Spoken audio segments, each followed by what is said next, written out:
వారి ద్వారా ఈ పాంప్లెట్స్ వేయించడానికి దేవుడు కృప చూపించాడు. 4000 పాంప్లెట్స్ కదా, ఇవి 4000 పాంప్లెట్స్, 2000 పాంప్లెట్స్, ఇవి 4000 రూపాయలు ఖర్చు అయింది. మరి దేవుడు వారి గుప్పిలి నింపాడు. దేవుడే వారి హృదయంలో ప్రేరేపణ కలిగించి మరి యొక్క పాంప్లెట్స్ వేయడానికి దేవుడు కృప చూపించాడు. మరి వారి దగ్గర ధనముండవి ఏమి వేయలేదండి. ఆయన వారి దగ్గర అన్ని సమకూడేయలేదు. దేవుడు నడిపించాడు కాబట్టి అన్ని సమకూర్చుకుని వారు చేశారు. మరి యొక్క పాంప్లెట్స్ చక్కగా వేయబడ్డాయి. ఎప్పటికప్పుడు మాకు ఫాలోఅప్ చేసి చక్కగా మరి ఇవన్నీ వేయించిన కృప చూపించారు. మరి ఓపెన్ చేద్దాం. మరి ప్రార్థనా పూర్వకంగా దీన్ని ఓపెన్ చేసి మరి అనేక మందికి ఇది ఇవ్వడానికి, వారు దేవుని సన్నిధికి నడిపించడానికి మనం ప్రార్థన చేద్దాం. పాస్టర్ గారు వచ్చి ప్రార్థన చేస్తారు.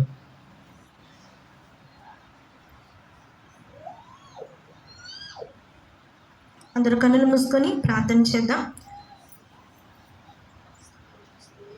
మహాపరిశుద్ధుడా, మహోన్నతుడా, సకలాశీర్వాదములకు కారణభూతుడా, నిత్యుడకు తండ్రి, సమాధాన అధిపతి, నీకు స్తోత్రములు ప్రభువా. ఉన్నవాడవు అనువాడవైన దేవుడవు నాయన, పరిశుద్ధ ప్రార్థనా మందిరంలో ప్రభువా నీ ప్రత్యక్షత ఉన్నదయ్యా. నీవెక్కడ సంచారము చేస్తూ ఉన్నావు ప్రభువా. అయ్యా ప్రభా, నీ శుభాలు ఈ మందిరంలో ఉన్నాయి ప్రభువా. అయ్యా నాయన ప్రభా, నీ మాట ఈ మందిరంలో వినబడుతుంది నాయన. యేసయ్యా, నీ అభిషేకం ఇక్కడ ఉన్నది అయ్యా ప్రభువా. నీవు దైవజనులతో పాటు నడిచి ప్రయాణము చేస్తూ సంఘమును శుభాలతో నింపుతూ ఉన్నావు ప్రభువా. అద్భుత కార్యములు, ఆశ్చర్య కార్యములు ప్రభువా ఉన్నావు. కుటుంబంలో నెమ్మది లేని వారు పరిశుద్ధ ప్రార్థనా మందిరానికి వచ్చి నెమ్మది పొంది ఉన్నారయ్యా. ఆర్థిక సమస్యలు తొలగింపబడ్డాయి. వ్యసనాలతో బాధపడుతున్న వారు వ్యసనాలు విడిచిపెట్టారు. గర్భఫలము లేని వారికి గర్భఫలము, ఉద్యోగములు లేని వారికి ఉద్యోగములు, కుటుంబంలో శాంతి సమాధానము, సమస్త ఆనందము సంతోషమును నువ్వు ఈ మందిరంలో అనుగ్రహించి ఉన్నావు. ఆదివారము, ఇదిగో చివరి ఆదివారం అభిషేక ఆరాధన పండుగను ప్రతి ఆదివారము 7 ప్రత్యక్షతలు చదివే మందిరము కాకినాడ పట్టణంలో ఏకైక మందిరముగా ఈ మందిరములను నిలబెట్టి ఉన్నావు తండ్రి. పరిశుద్ధుడా, పరిశుద్ధ ప్రార్థన మందిరంలో ఉన్న ప్రత్యేకతలతో నువ్విచ్చిన అభిషేకము ద్వారా ఈ పాంప్లెంట్ రాయించబడి ఉన్నది. ఇది దేవుని హస్తము ద్వారా రాయబడినది కానీ మానవుని హస్తము కాదు నాయన.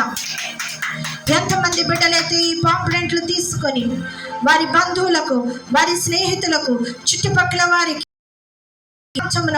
ఇరు ప్రాంతాలకు పంచిపెట్టి ఇదిగో మా మందిరానికి రెండని చెబుతూ ఎంతమంది చేతుల్లో అయితే పెడుతున్నారో ఆ చేతులు, ఆ పాదములని సన్నిధిలో వచ్చి నిలబడడానికి నీ కృప దయచేయమని అడుగుతున్నాం. ఈ ఘనమైన కార్యమునకు పూనుకున్న కొండలరా గారు, లూదియమ్మని గారు, ప్రణవి కుటుంబాన్ని అత్యధికముగా దీవించండి అయ్యా. దేవుని పని పట్ల ఆసక్తి వారిని భక్షించుచున్నది. నా దేవుడు పరిశుద్ధ ప్రార్థన మందిరంలో నా జీవితంలో జరిగించిన కార్యమును నేను మర్చిపోను. ఒక సాక్షిగా నేను నిలబడతాను. ఇదిగో నా బిడ్డ ఈ మందిరంలో గొప్ప సాక్ష్యము. నాకున్న ప్రతి రూపాయి నా దేవుని సన్నిధిలో ఖర్చు పెట్టడానికి నేను ముందుంటానని నిర్ణయించుకొని బలమైన కార్యములు, ఆశ్చర్యమైన కార్యములు ఆ బిడ్డ చేతుల ద్వారా జరిగిస్తూ ఉండగా అద్భుతం ప్రభా ఈ ప్రారంభం జరిగిస్తూ ఉండగా తండ్రి యొక్క కుమారుని యొక్క పరిశుద్ధ నామమున దైవజనుల చేతులు కాదు గాని తండ్రి, కుమార, పరిశుద్ధాత్మ చేతులు, త్రియేక దేవుని చేతులు, పరిశుద్ధుని చేతులు, అభిషేకింపబడిన చేతులు, దేవుని హస్తము దీనిని ప్రారంభించునుగాక.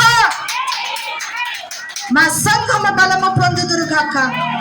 వచ్చే ఆదివారానికి ఈ సన్నిధి నూతనమైన ఆత్మలను చూచునుగాక. గొప్ప కార్యము, అద్భుత కార్యము చేయండి. సభ్యులు పరిశుద్ధ ప్రార్థన మందిరంలో ఉన్నారు. దేవునికి ఇచ్చుటలో ముందుండడానికి నీ కృప ప్రభా.